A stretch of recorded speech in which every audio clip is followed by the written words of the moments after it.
Europe wants to have a role in the peace negotiations. That's why Starmer has announced that the United Kingdom, France and other countries will present a plan to the United States. We are going to London now with our special envoy and also with our correspondent. Let's start with you, Diego Ariz Peleta. The plan has been designed by the governments of the United Kingdom and France, and obviously needs the consensus of all the other countries and organizations convened at this summit in London.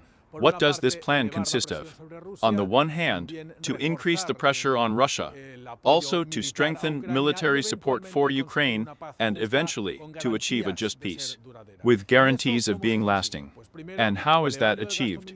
Well, first, by raising the military spending of each of the countries summoned here and, moreover, in Starmer's opinion, even deploying soldiers on the ground in Ukraine in the future to deter Putin from launching another attack, and also having the United States as a guarantee of that peace agreement. The president of the government is going to personally transfer his support to Zelensky. It should be remembered that he was one of the European leaders who, on the same Friday, after the meeting at the White House, publicly positioned himself on social networks. The message that the government of Spain brings to London, they insist, is that it will work to achieve that just and lasting peace. The security and future of Ukraine is the security and future of all Europeans.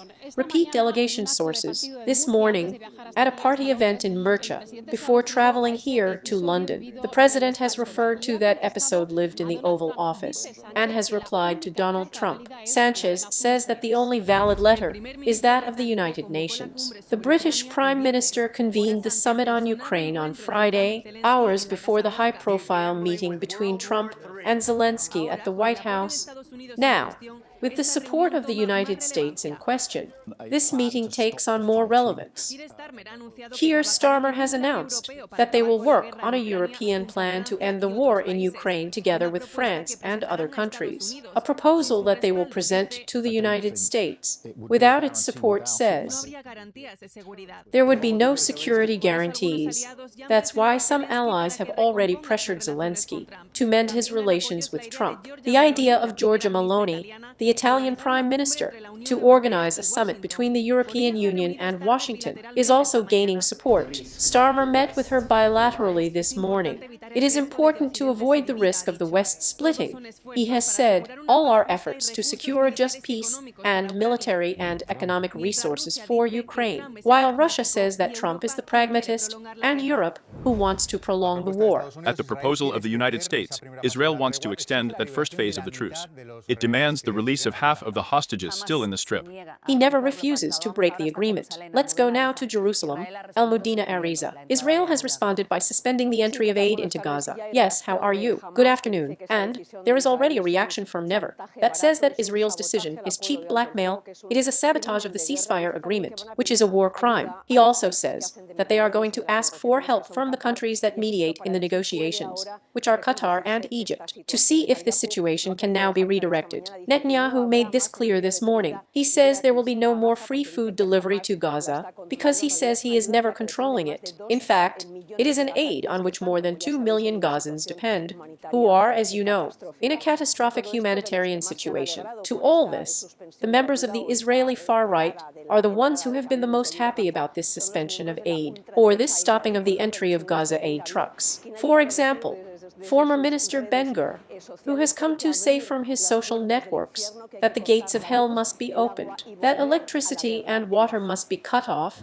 and the war in Gaza must return. Since the current truce began, hundreds of trucks were entering Gaza every day with food, fuel, medicines, aid on which the majority of the Gazan population depends. But Israel has cut off this aid today. At the moment, no more trucks will enter until I accept a new ceasefire plan, different from the one that had already been agreed. This new plan, promoted by the United States, now seeks to extend by 50 days the first phase of the truce, which has already expired. According to the Israeli proposal, it should never release half of the remaining hostages in Gaza, on the first day of this new phase. Netanyahu is trying not to move on to the second phase of the agreement that was supposed to start today, and which contemplates the total withdrawal of Israeli troops from Gaza. Unfortunately, the plan has been rejected by Never, the Israeli foreign minister has acknowledged. He never says that Israel's new plan is a cheap blackmail, a blow to the agreement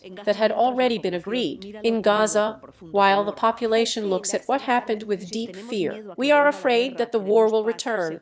We want peace, security, says Fatima, who, like hundreds of thousands of Gazans, lives in the midst of scarcity and devastation. Israel has also resumed attacks in some areas of Gaza, where 4 Palestinians have been killed in the last few hours, 3 by drone strikes, and a 4th by sniper fire. Miley's triumphant walk at the opening of the legislative year, but atypical night in Congress, empty seats of the opposition, and press away from the usual boxes. He took advantage of his speech to extol his chainsaw of public spending cuts and remark that Elon Musk already imitates him in the United States. The chainsaw today is a symbol of a change of era and the beginning of a new golden era for humanity, but this time, instead of going against the world, Argentina is at the forefront of the world.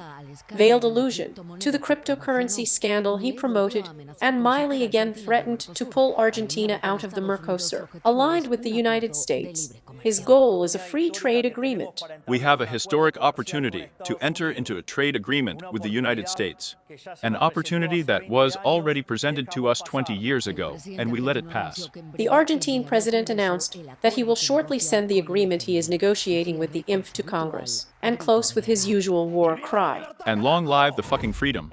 Water is also being a protagonist today, especially in the south of the Valencian community and in the region of Murcia. That's what leaves us, for the moment, the rain and snowstorm of this weekend. We are live in various parts of the country to see what the situation is at the moment.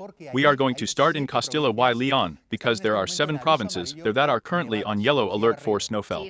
Lucia Barrero.